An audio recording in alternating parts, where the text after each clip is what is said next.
Hi everybody. In a recent video that I did where I was talking about the subject of minimalism, someone in the comments asked, what about getting rid of sentimental items?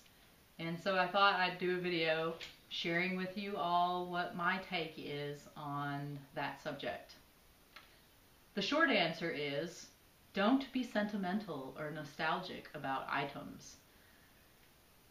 I'm going to go with kind of what the Buddhists say about this, which is that everything in life is impermanent and fleeting. And attachment is the source of all suffering. So if you allow yourself to be very attached to things or items, or this can even extend into your beliefs, you're giving those items power over you to make you suffer, because nothing lasts forever. If you have strong feelings like that towards some sort of object, it can get stolen or lost or broken or worn out.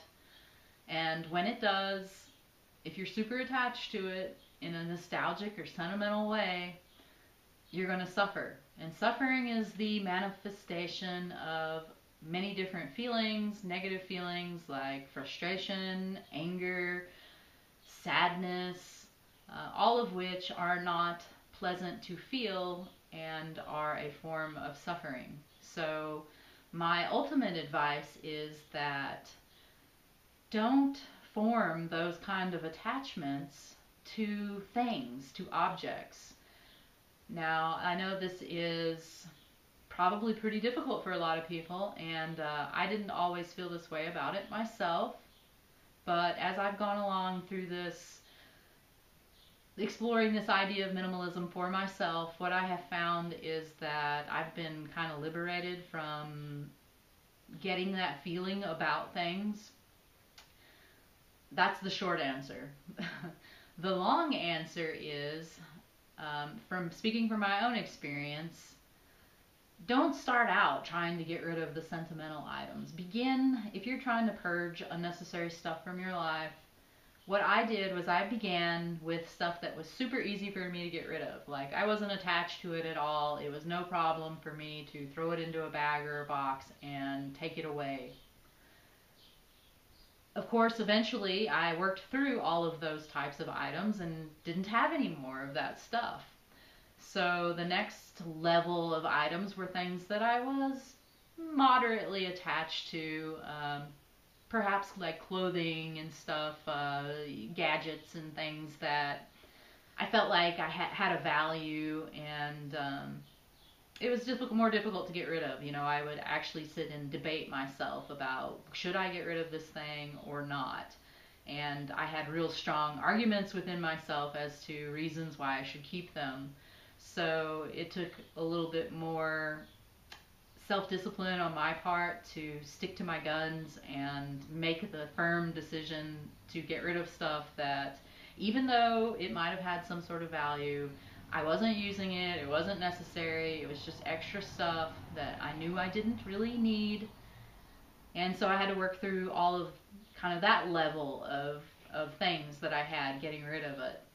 And then finally, I progressed to items that were very difficult to let go of for me. And that included some sentimental things in my life.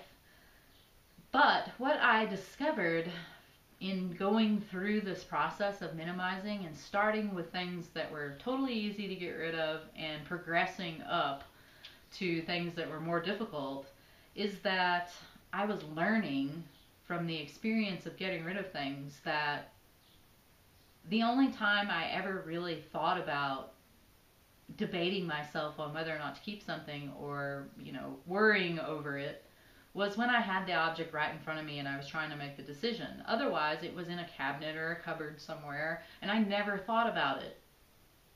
So I just stuck to my guns and I got rid of it, and I realized that after it was gone, I never thought about it again.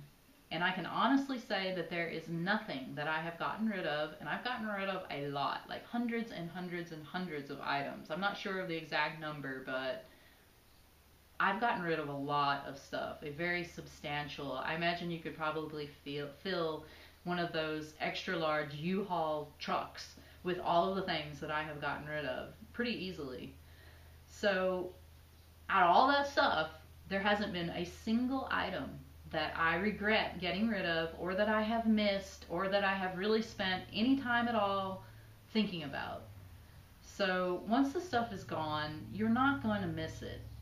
And if you really, really, truly believe that you will, then maybe it is something that you need to keep.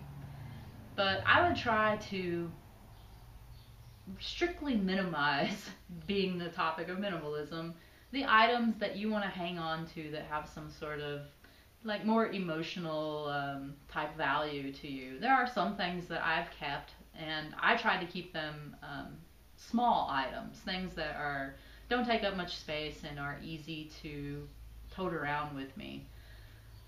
That they some of them don't really have any real monetary value, but they're just little reminders of certain events or people in my life, and I kept that a very small portion of things.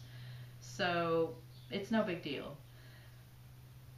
Another thing that I've heard other people suggest, and I've actually done this too, is if there's something that is real meaningful to you, or you feel like maybe you want to be able to conjure up the memories of whatever it holds for you by looking at the item, take a picture of it.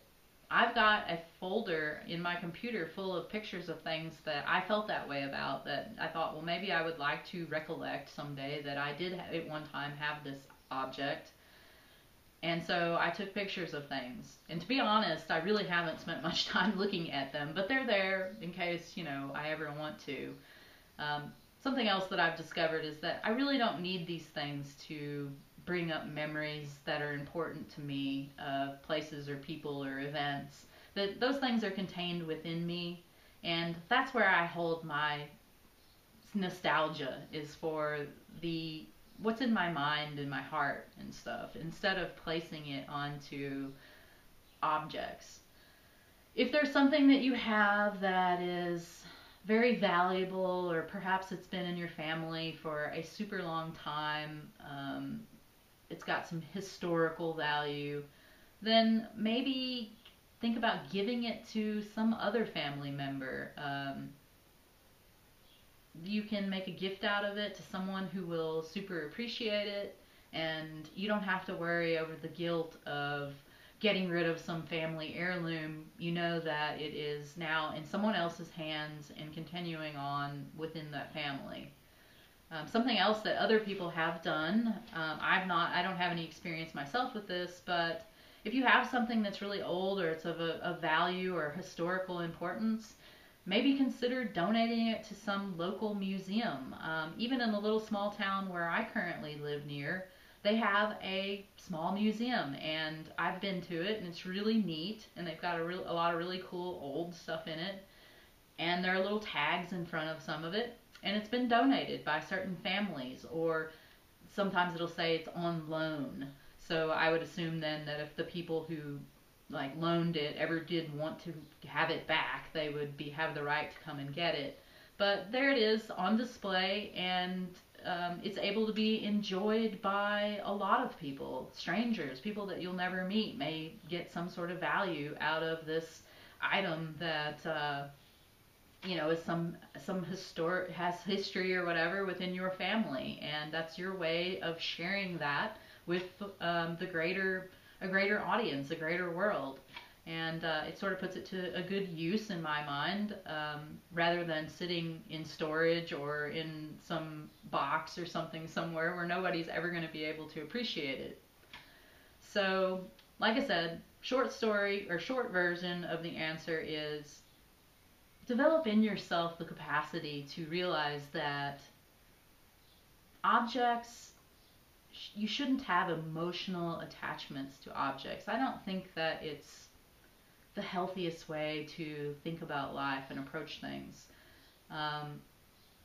Foster the ability in yourself to be free from those kinds of attachments. don't let things have that kind of control and power over your emotions and your feelings.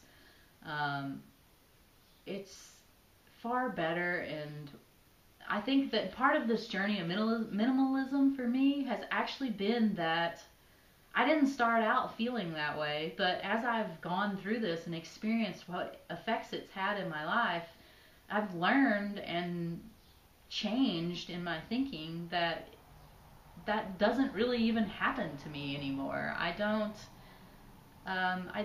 feel like anything I have is that valuable that if it were to be lost or stolen or whatever, it disappeared from my life, I know that it's not going to hurt me. You know, it's not going to affect me in that way. I'm not going to waste time, precious time out of my life, suffering over the loss of these things because I never put that much value on them in the first place. I kind of realized that that's really not what life is about. Life is about, for me, what's inside me and my experience of the world, my thoughts and my relationships with other living things, and not necessarily objects. So there you have it. That's what I have to say about sentimental items and moving them out of your life so that you can make space for other things that might be more important and more valuable for you in your experience here on this planet as a human being. So, thanks for watching. Bye.